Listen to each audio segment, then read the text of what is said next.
الحمد لله رب العالمين والصلاة والسلام على رسوله الأنبياء والمرسلين وعلى كل ملائكة المقربين وعلى عباد الله الصالحين.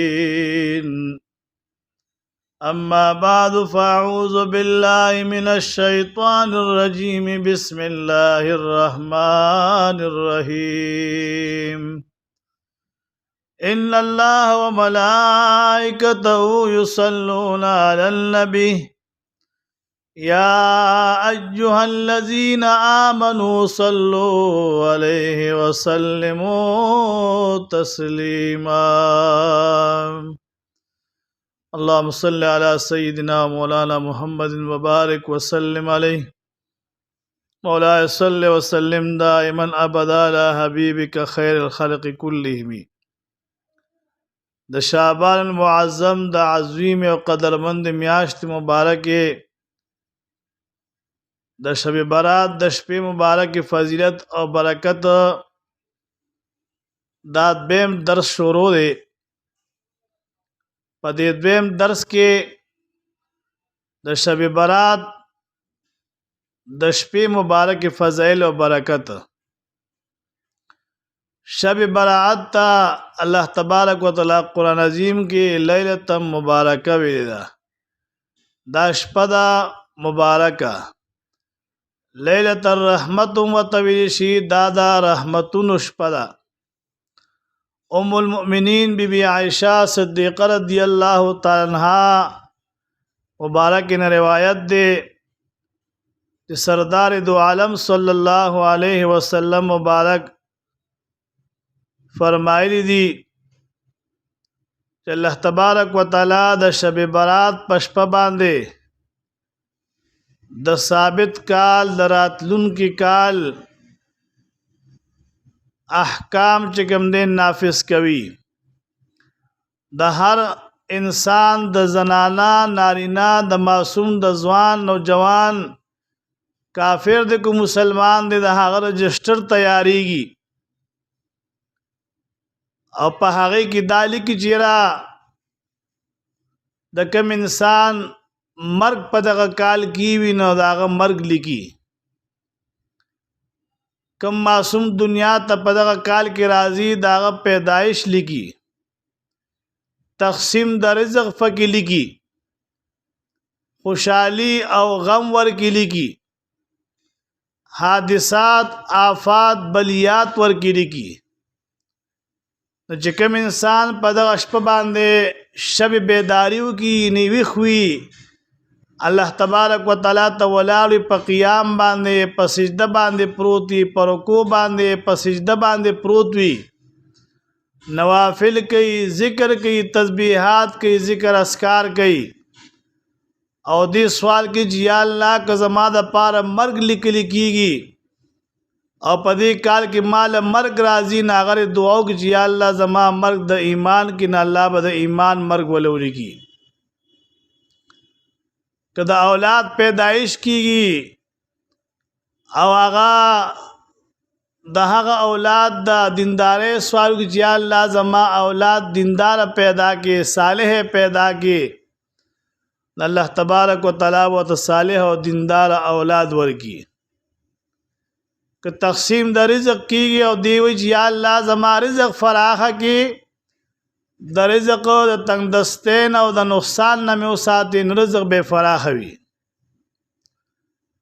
او کو دې سوالو کې د باندې کم تکلیف راځي غم راځي مصیبت راځي یا الله د غم او مصیبت نه محفوظ وساتي نه الله به د غم او تکلیف نه محفوظ وساتي. او کوم خوشحالی په در راځي په دې ثابت کال کې یا الله دغه خوشحالی زما د خیر او عافیت وګرځین الله تبارک وتعالى و دغه خوشحالی د خیر او عافیت وګرځي او الله بور کې برکت واجي. کم حادثات په درازي آسمانی وی ازمکی وی آفات وی بلیات وی دی پکې د خیر دعا ول یا الله د حادثاتو نه مې وساتي د نقصاناتو نه مې وساتې، د تاوان نه مې وساتې، د مصیبت نه مې وساتې، د تکالیفو نه مې وساتې، او د هر قسم ناعلاج بیمارونه به محفوظ ساتي. الله تبارک وتعالی به سوال قبول کی، او د آفات او بلیات او آسماني ځمکې نه به دا انسان محفوظ وي. ګوره څومره خیر پکې پروت دی، ها څومره برکت په دې یو شپه کې پروت دی.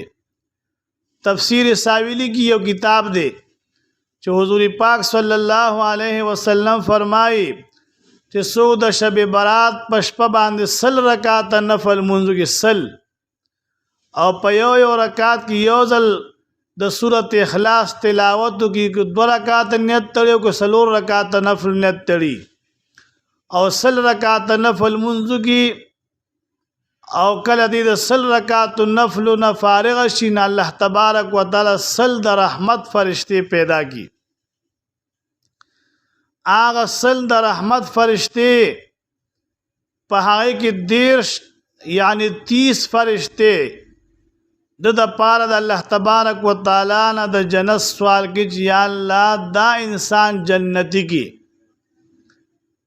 او زیر وتر جنت ورګي، او 10 فرشتے ولا سوال کې یا الله دا انسان د اور د جهنم نه محفوظه کې، نو دا 10 فرشتے ولا د جهنم نه د امن سوال کوي.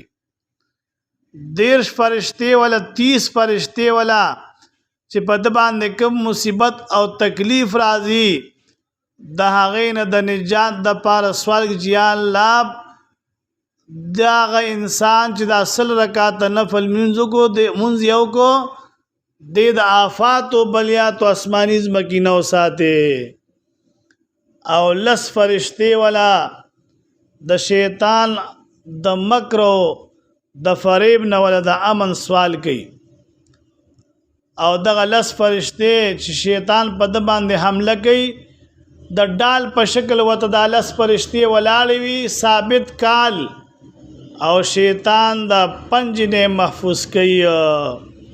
100 رکعات نفل مونږ خو سونه برکت ورکې پروت دی. درې مسله د شعبان په 14 ورځ باندې د مازیګر د مانځه نه پس چې څوک اودس چارندامو کی او بیا د مازیګر موز ادا کی او موز پسې فوري ناسوي او سلويخ کرتی و چې لا حول ولا قوة الا بالله العلي العظیم، لا حول ولا قوة الا بالله العلي العظیم سلويخ کرتی وي. پس 14 شعبان د مازیګر د مانځه نه پس په ادب او احترام سلويخ کرتی وي لا حول ولا قوة الا بالله العلي العظیم. الله تبارک وتعالی وتر سلويخ تو کال گناهونه معاف کړي. څومره برکت ورکې پروت دی، څومره عزت او شرافت په دغه شپه مبارکه کې دی. عزت مندو دغه شپه را روانه د دا تیره شوې نه ده. کینې خپلو بچو ته دا درس وروي، زنانو ته وروي، کور کې وروي چې د هغې دینه فایده واخلي. بل مسلمان ته شعر کاغذ ته ولېږه چې هغه دینه فایده واخلي، کاغذ دی کې نفلو کې ذکرو کې تسبیحاتو کې تا تم په اجر او ثواب ملاويږي. ځکه دا صدقه جاریه دا خورول دي چې بل انسان ته فایده والی تا تم پاغي باندې فایده رسیږي. نو کوشش بدا کوي چې دا مخکې شعر کې خلکو ته ولېږي او خلک یې ووري او پاغي باندې عملو کې یو سړی چې د ګناه نه بچ شي او هغه دیندار او صالح شي، ستا د دې دونه